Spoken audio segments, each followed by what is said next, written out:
Juhu! Tagad es varu dancot!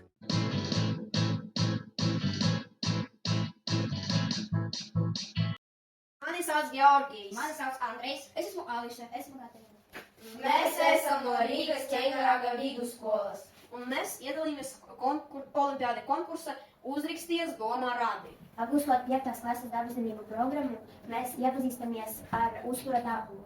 No tā uzzinām, ka mūsu organismam ir ļoti nepieciešami ogļhidrāti. Pētot uztura piramīdu, mēs uzzinājām, ka konfektes un saldumi ieņem vismazāko daļu no piramīdas, tikai 5%.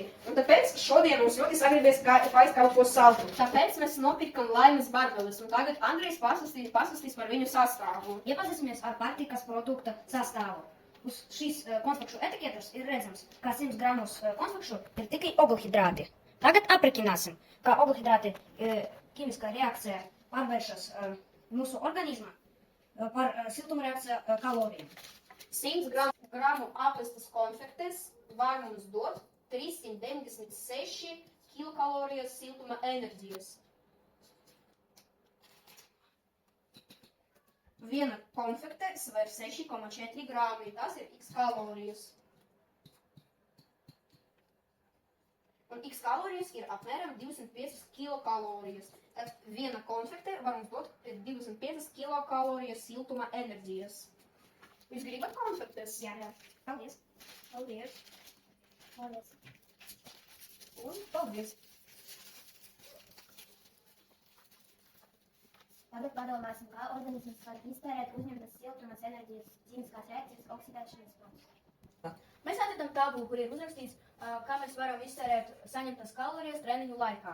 Pieņemsim, ka mūsu vidējais svars ir 50 kg. Ja mēs nolēmām atrit dancot.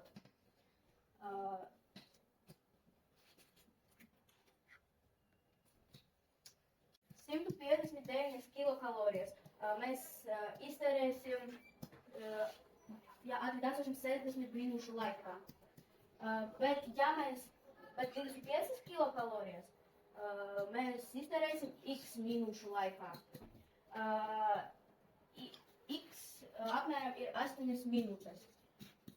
Un ja mēs atrit dancosim, mums ir jādanco 8 minūtes. Dancojiet ar mums kopā!